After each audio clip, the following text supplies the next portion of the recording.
vezes encontramos na Bíblia advertências contra qualquer tipo de associação mais intensa de crentes com descrentes. Tipo de associação que possa colocar os cristãos em situações nas quais seja difícil ou até impossível evitar fazer concessões espirituais.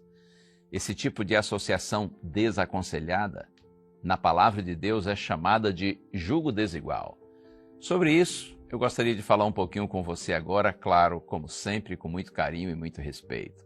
O texto bíblico está na segunda carta de Paulo aos Coríntios, capítulo 6, leia os versos 14 a 16.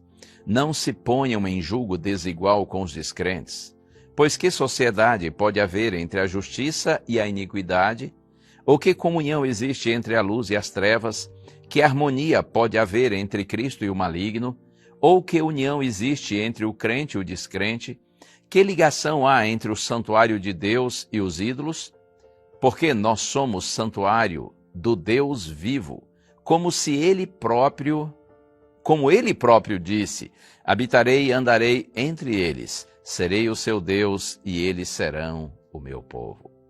Observe que aqui Paulo faz 5 perguntas, mas são todas perguntas retóricas, porque a resposta é óbvia.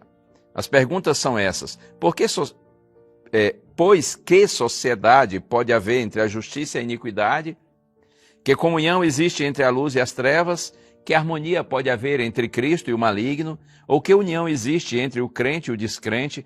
Que ligação há entre o santuário de Deus e os ídolos? A ideia é: evite uma associação mais profunda com uma pessoa que não compartilha a mesma fé que você. Por exemplo, casamento.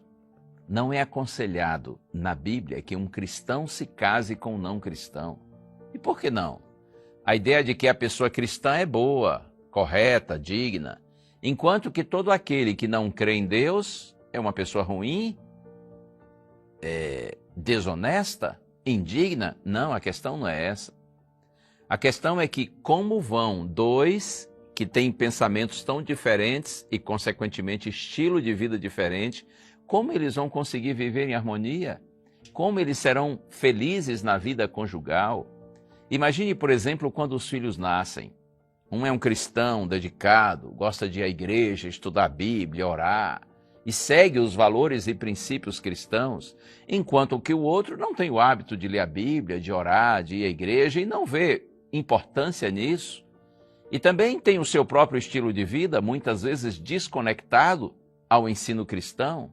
Os filhos nascem, e aí? Eles serão orientados em qual direção? Acredite, normalmente a experiência mostra que quando um cônjuge é cristão e outro não, os filhos tendem a seguir a direção do não cristão. Por que isso?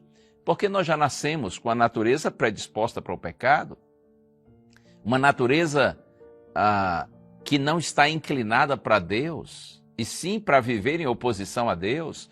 Além do mais, não faltam influências nesse mundo, nessa direção ruim. Então veja, a questão do julgo desigual não é que um é bom e outro é ruim, mas é que os dois são diferentes. E sendo diferentes, eles terão dificuldades nessa associação, nessa intimidade.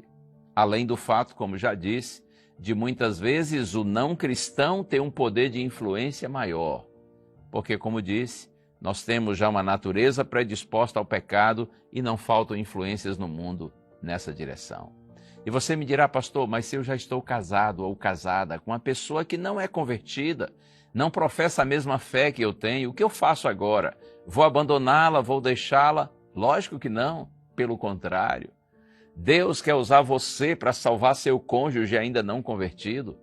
O que você deve fazer, posso citar, por exemplo, o texto de 1ª Carta de Pedro, capítulo 3, versos 1 e 2, onde Pedro diz que, por exemplo, uma mulher casada com um homem não convertido, ela deve, pelo seu exemplo, pelo seu testemunho, levar esse marido à conversão. É claro, ela vai fazer o seu melhor, mas não significa que vai obrigá-lo a se converter, porque essa é uma decisão individual, essa é uma decisão pessoal. Mas pelo nosso exemplo e por palavras sábias, Deus pode nos usar para que nosso cônjuge ou qualquer pessoa da nossa família ou da nossa intimidade que ainda não professa a mesma fé que nós temos, possa também conhecer o Senhor e ser transformado pelo poder do Senhor e ter uma vida cheia de propósito, de esperança, como nós temos. Vamos orar juntos?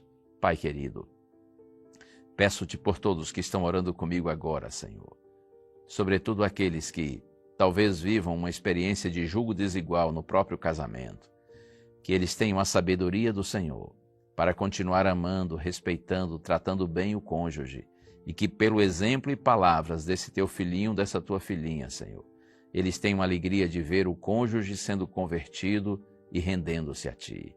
Nós oramos com gratidão em Jesus. Amém.